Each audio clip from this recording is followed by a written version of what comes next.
Hello? Hello? Hello? Hey, it's Gajah? Yeah, hey man, sorry about that. I was actually outside playing with my daughter, and she was like a handful, so I apologize for that, man. I just called you back realizing, like, dang, like, this is probably you calling. Shoot. Mm-hmm. But how you doing, man? No worries, I'm doing alright. And yourself? Pretty good. Just right here, relaxing at home my day off. Cool. Enjoying the day-to-day. Always good. Yeah, congrats on the record. I'm based in New York, and it's CMJ happening right now in New York, and the new record has been like my soundtrack running from show to show. So it's really dope, man. Oh, thanks, man. It means a lot, man. I actually haven't heard that many reactions right now, so I'm kind of like waiting for people, to give a response, like people I'm sending it to and stuff. So, man, that means a lot. Thank you, man. Cool. All right, let's jump right in the mix here. So it's been known, it's mentioned in a few interviews in your bio that you first discovered rap through a Christian youth group. Actually, it was crazy story. I was getting into trouble in the neighborhood. Doing the whole smoking weed and running around, spray painting walls and stuff. And then my uncle invited me to go to this youth group. And I went down there, and it was crazy because the pastor he would like rap during the sermon. He would like talk about the Bible and God, and then all of a sudden us like freestyles and stuff. So it was kind of intriguing, being young, going to this place and like, wow, what is this? What's going on? Because I was already into hip hop and stuff, so it kind of blew my mind. And then I got into the whole Christian scene and became born again and whatnot. And in a few weeks going to that spot, actually in a fortuitous meeting, met my partner from Acid Rain at the youth group, which is crazy. He was just another Christian kid, and we vibed well, and actually cut a demo in 1994. And then from there on, we just took off, and then just kept changing the name, until we got the right name. At first, we started with many names, Mellifluence, 3 p.m., and just various names until in 1996, I was like, yeah, let's call ourselves Acid Rain, and we just went, started doing it. So the demo in '94, the first one you cut, was that Christian in tone then? Yeah, definitely Christian. It was really slow, the way we kind of just developing artists back then. We used to record in karaoke machines at about like 16, 17 years old. Mm-hmm. So we were in development right there, trying to find our style, trying to find our sound, and I would say like the Christian scene and the Christian rappers around us, like Ducer and LPG, and a lot of these guys actually influenced us a lot. And they showed us who like Freestyle Fellowship were, and Leaders of the New School, and Organized Confusion, a lot of secular stuff that we still didn't know about. But they were really schooled in the whole hip hop scene and stuff like that. And they used to go to Unity back in the day, which is a club ran by Big B, rest in peace. Back then, and take off to Unity.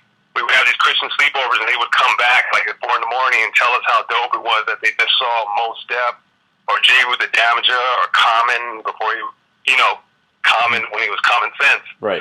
And kind of just like break down the story, and we would kind of fascinate, have this fantasy thing about being there. Like, man, I wish we were there. We're too young to, be at these spots.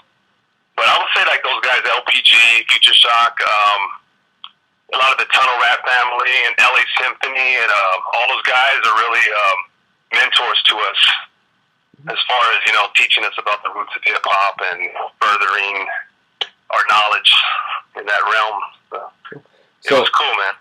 Was it ever hard, like at that point being born again and active in your faith, to reconcile some of the subject matter that certain songs and like styles would get into? Or has it always been like pretty easy for you to separate art from morality? Well, right now I would say that I'm a backslider as far as in a Christian sense. Mm-hmm. I don't practice Christianity anymore, but what I got out of it was morality, and I just became a really moral person, really humble person, and I don't think I would have been the same person I am now if it wasn't for delving into the Christianity and becoming born again. And it's good. Anyone who if God can help that person out, if they believe in God and it gets them off drugs or whatever, and more power to them, and that's what it did to me. It just made me a moral person and helped me out, being in that Christian realm. Mm-hmm. And, I wouldn't regret, or I wouldn't take back any of that, any of those moments, any of those years. Right. Definitely. So, following that, you were known for, you found Project Blowed. And I'm from Minneapolis originally, and I moved to New York in 2004. And both in New York and in Minneapolis, we hear the echoes of the Project Blowed stories and the rites of coming to it. So, what was getting initiated into Project Blowed like for you? Wow, it was just like, back then we were young. We heard about it through word of mouth, of course, because there was no social networks and everything. So we heard about it actually from the same, Christian guys that, mentored us. And we headed down there and we signed the list. We got up on the mic and we got kind of a mixed response the first time. You get like kind of a half a boo and then half cheer kind of crowd going, but we didn't get booed off stage, which, you would get, which was like the normal tradition for everyone to say, please pass the mic, and like a chant in unison if they didn't like the artist performing at the time. And, we got, pretty much spared, I would say, that first time. And every time we would go, we just kept, refining our show. Like, if we're going to go to the spot, we got to really make an impact. We're not just going to go do some half-ass performance. Because, you have Abstract Rude watching you and AC Alone and, all these, like, titans, good lifers that are just, like, analyzing you. Like, okay, what does this kid got, Mm-hmm. And really open to new talent, too, those guys. They were just, like, eyeing it and watching for skill. Like, what is this guy going to do, And so, we kept going. And, every time we would go, we would just have to battle somebody. We would just get attacked outside of the door. By LA Cool or CVE or any of these guys who were just like, they didn't want to let you come in their house, without a battle, pretty much. You had to prove yourself. So I remember one time we went and me and Beyond from Acid Rain, my partner, we had a battle literally about, I would say about 20 to 25 people by ourselves, one after the other. They just kept, coming at us, battling. And we didn't back down, though. We just kept, we just kept battling our way and, getting dissed or whatever. I felt like we held our own on a lot of those battles, and they recognized that, and they were like, oh, shoot, like, these guys are not backing down. They got the heart for this, and, we want to accept them into our circle, and they kind of took us under their wing, especially, like, Abstract Rude and AC Alone. Those two guys really noticed something in us or something, man, because they just, took us on tour with them and kept inviting us to take part in any of the recording endeavors or whatever they were doing musically. And it was, it's kind of changed our life at that point. It changed everything for us. It's great, man. Cool. So, how did you first link up with Uncommon Records? Well, one of my friends, Dell, from Detroit, is a guy who kind of just supports me. He's a good friend. And he's always, like, reaching out to people with my music and trying to get my music heard. And he had sent Uncommon NASA a track I had done with my friend Graves from Seattle, Graves 33. It was a EP we did together called The Two-Headed Dragon. And the song was called Murderer's Row. And he sent the song to NASA to see what he thought. And then, relayed the word back to me, like, NASA liked the track. He really liked it. I'm like, cool, because I had been a fan of NASA's work, whether it was engineering, or beats or rhymes, and, just all around business. I've just been a fan of him, everything he does. And I was, like, stoked, like, okay, he likes it, cool. And then, I reached out to him one day, like, on Facebook or Twitter, one of the two, and I was like, yeah, I let him know, respect and all that, and then we just started building after that, and, he was really humble, I noticed. He was not one of those dudes who are like, all right, kid, or whatever, kind of, you get that from a lot of people. They don't want to give you the time of day or whatnot, but he was really welcoming. So we just kept building after that, sending each other tracks. We did a couple tracks together. actually reached out to him to release our third Acid Rain album called Diversity, and he dug it, and we released it in about 2010 through Uncommon Records. And ever since then, we just got tighter and just kept building and moving forward until this new release, Hands of Gold, you know? Mm-hmm. So how different is it working on solo material as opposed to the Acid Rain material? Or is it a different process for you at all? It is a lot easier to get deeper on my own for some reason. With Acid Rain, it's like, okay, you know, I'm going to compromise for what you got. You know, as anyone would say of the group, you know, the compromise. But as a solo artist, I feel like I'm really unleashed, like uncaged, where I can just, you know, just have the whole freedom thing. And I do a lot of 3-verse type tracks, which I like to do. And I like to write a lot of my, you know, be able to elaborate on a subject matter in 3 verses. You can be able to give different angles and different views of that same subject matter in the 3 verses. And I feel like my writing is a little more clever, a little more conscious, and it's just, you know, I just feel like more, like I said, like unleashed, just able to just conquer things a little bit better when it's on my own. But post to the Acid Rain, and it's still new to me being a solo artist. Like, I released my first solo record in 2007 called Hair Off My Chest, and this is my 4th one. And it's a lot fun, and I feel like I'm reinventing myself when I'm going solo. And it's in every record, you know, I like to also not look back at the last and just, you know, bam, promote this new record. This is me. This is who I am. You're not changing who I am. There's no gimmick to it. It's the same person, but it's a new view, and it's a new day, new music.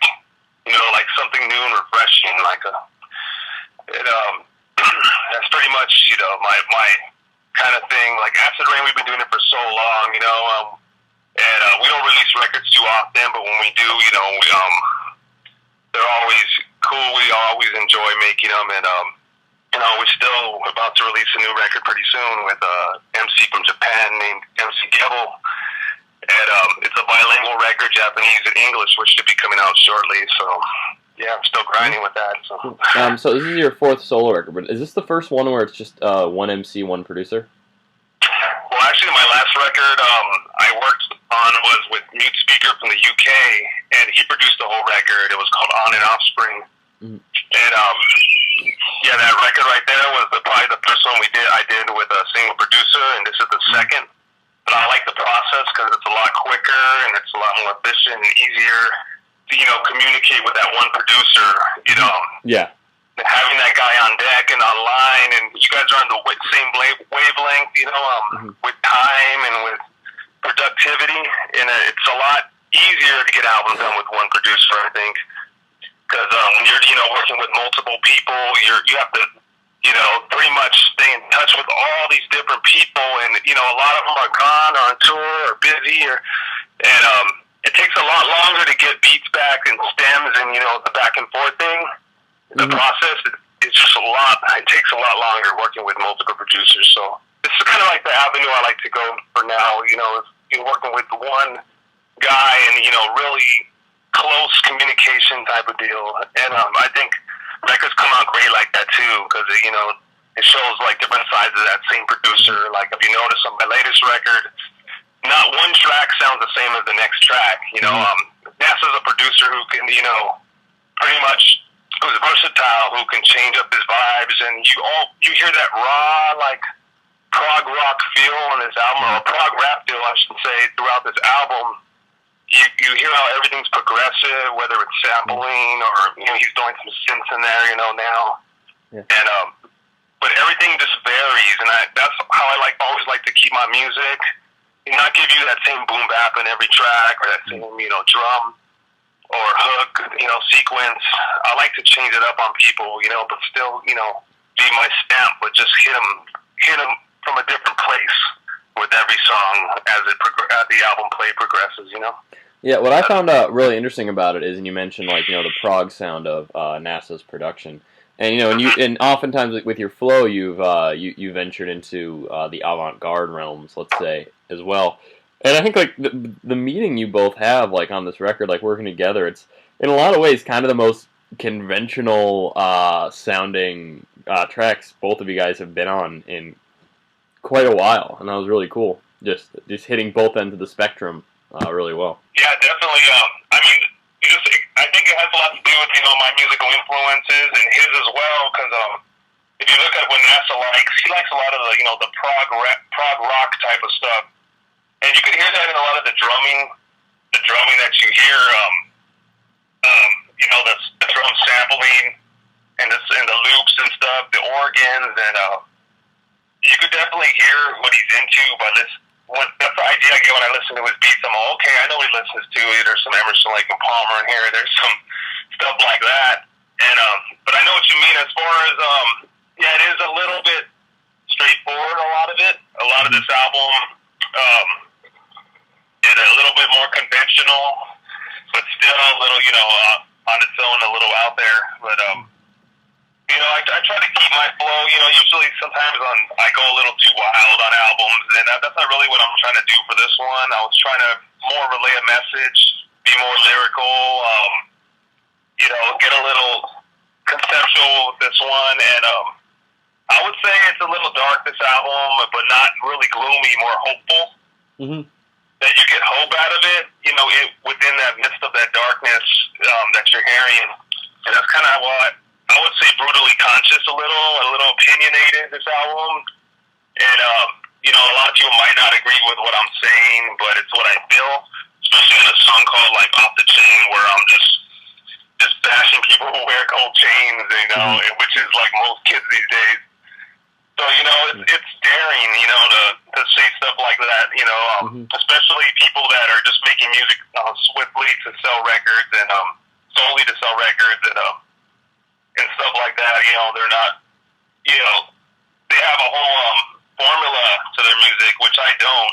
I just kind of speak what I feel, but I, find a medium where I could, hit these people that are into this kind of music and that kind of music, I try to make it friendly, but then at the same time, it's a little harsh. Right. So, go ahead.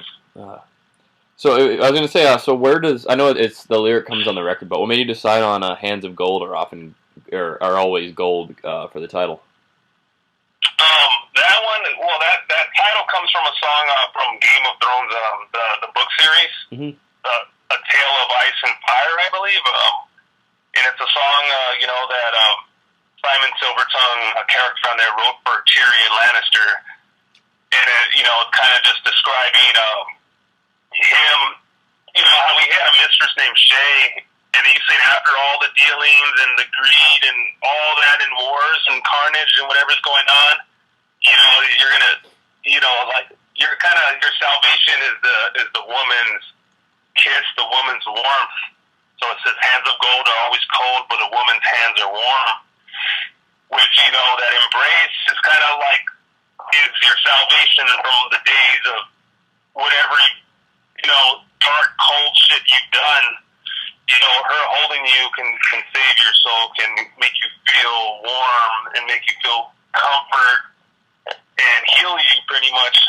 So that pretty much, all the tales I'm telling on this album are, things like in that aspect of things that people do that are cold, and whether it's, fighting, the love of, brutality these days, and street fighting, the glorification of guns and money, and, all those topics, which a lot of people have brushed on before, but I kind of wanted to bring them into a new light and talk about them in a new way, so those are pretty much the cold aspects, and,